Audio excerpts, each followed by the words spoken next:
Imagine this, you standing in the middle of a busy airport all by yourself, about to board a plane to a country you've never been before. Your heart will start to race with excitement and a little bit of fear. Yes, that was how my first solo trip happened. It changed my life forever. Today, I'm here to help you prepare for your first solo trip. Solo trip can be one of the most rewarding experiences, but it can also be a bit scary if you don't know what to expect. So I'll share my experiences, tips, and mistakes that you should avoid to make your journey unforgettable. Hi, I'm Collins, okay? I'm a filmmaker, traveler, and storyteller who loves to uncover places that a lot of people have not seen yet. So I've traveled to multiple countries with my Nigerian passport, and I know how thrilling and challenging solo traveling can be. A lot of people ask me how I've been able to, travel across continents in less than 2 years. So in this video, we would cover my own experiences and challenges that I faced. I will take you through my first solo travel adventure, where I went, how I felt, and the amazing moments that made it unforgettable. Also, we'll talk about how to plan an international trip or solo trip at all from start to finish. We'll also talk about choosing the right destination, budgeting, booking flights, accommodation, planning. Planning your itinerary. Also, we'll be talking about like the common mistakes to avoid. I'll tell you about some of the mistakes that I made, like for example, over planning, not researching enough about my destination, and ignoring some important details. Finally, I'll share some additional tips to take your solo trip experience to the next level. These tips will help you make the most out of your adventure. And if you want to dive deeper into travel talk or share your own adventure, follow me on Instagram. It's a great way to connect with me and have a conversation. You'll find my handle here and in the description below. So let's get right to it.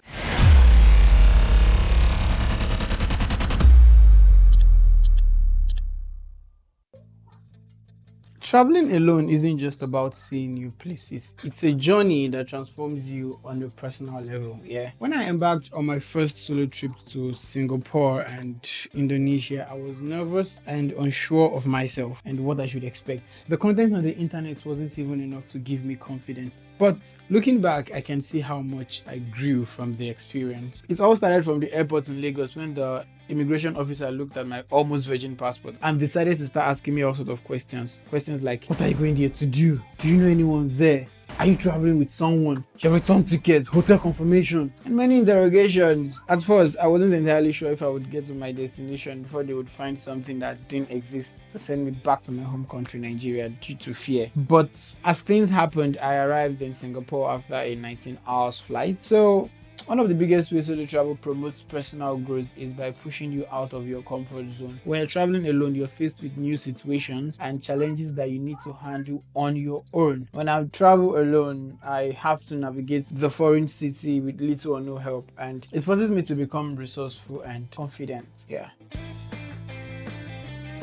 Now, talking about the challenges I faced while solo traveling. Traveling alone can be an amazing experience, but it also comes with its own set of challenges. One big challenge is language barrier when you don't speak the local language. From the moment you arrived at the destination airport, everything becomes new. I remember being in a country where I didn't understand a single word. It was hard to ask for directions or order food.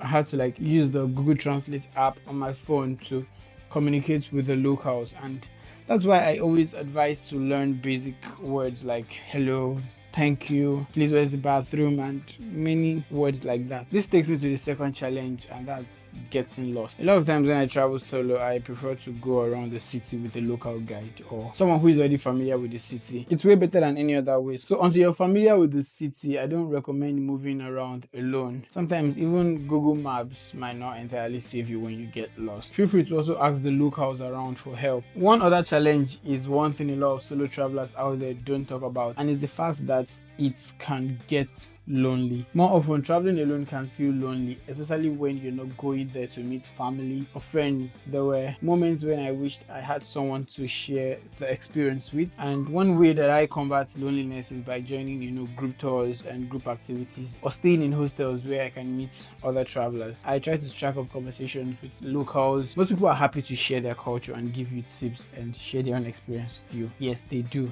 I've made some of my closest friends while traveling solo. Feeling lonely sometimes is normal. It's part of the journey.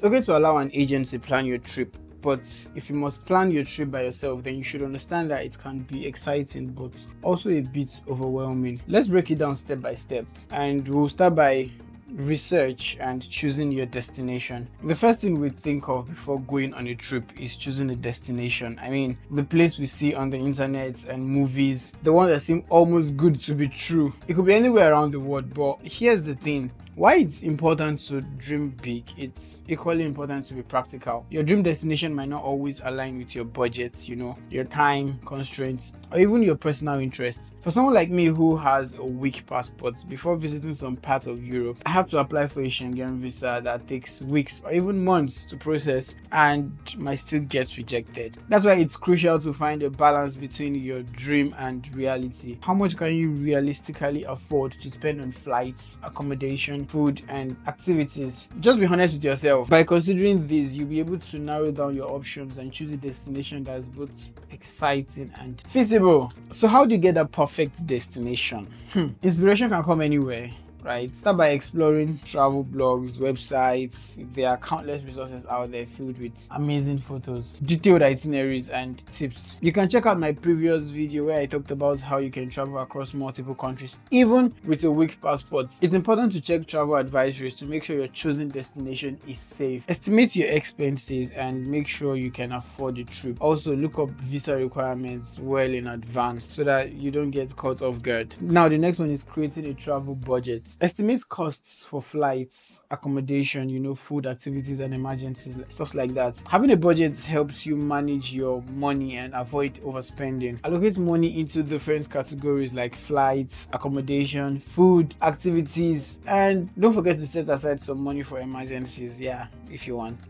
It's always better to have a little extra than to run out of funds. You don't want to run out of money. You don't want to run out of funds. Trust me. It's an underrated skill to be able to compare flights and hotel prices on different websites to find the best deals. I'm very good at that. Planning your itinerary is crucial. For me, I use Notion to plan my trip. The website helps me keep track of my plans, help me, remember what to pack. You get to check off items on your list. It's easier to research and list down places and activities on the website and check them off when you pass that stage. So be sure to balance planned activities with some free time to relax and explore on your own. Having an itinerary and a plan that's flexible allows you to enjoy your trip without feeling rushed. Now, I know that everyone who travels have a bucket list of places you want to visit. That's awesome. You can start by making a list of all the must-see attractions in your choosing destinations. Do some research online, read travel blogs, and even ask friends for recommendation. It works for me.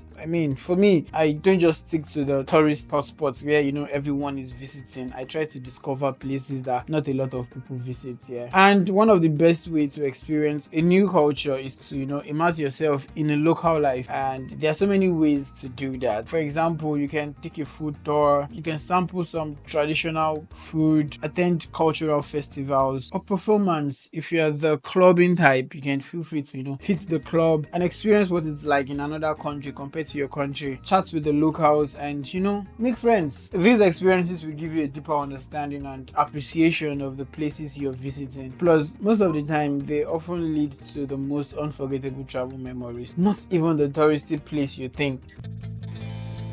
Mistakes that I made, right? I guess we've all been there, eager to embark on a new adventure, solo or non-solo. But sometimes we go overboard. And here are a few common mistakes that I've made on my solo travel, and here's how you can avoid them. First off, it's overpacking. Overpacking. I say it almost every time. Less is more. And the lesser you pack, the more adventure you get to experience.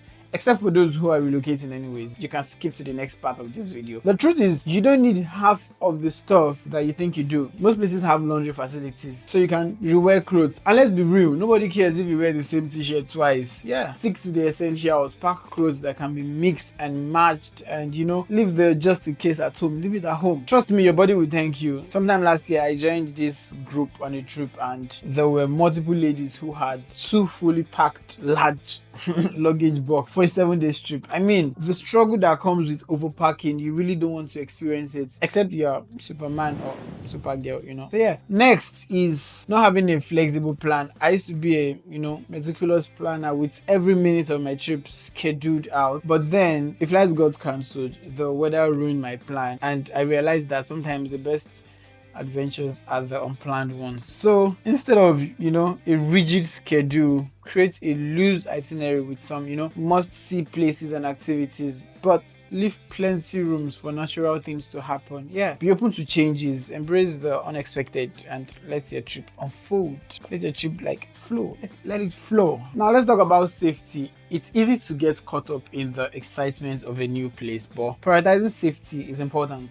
The local can sense and they know that you are a tourist, so you have to be careful too. I would say trust your gut. If something feels off, it probably is. Ask for help if you need it. And that brings us to staying connected. Don't let communication issues ruin your trip. Before you leave, research your options for staying connected. You might consider getting an international SIM card or data plan at the destination airport, or use service like Colorfly and Airlo to stay connected as far as it supports the destination country. And next is to respect local customs. Every culture has its own unique customs and tradition. To avoid unintentionally offending someone, do your homework before you go. Of course, you can learn on the go and flow, but it's better to have a basic knowledge of how things are done before leaving, right? Remember, you're a guest in the country, so respect their culture. So far I've said it all boils down to, courage. Traveling solo and exploring a new city is one way to help you learn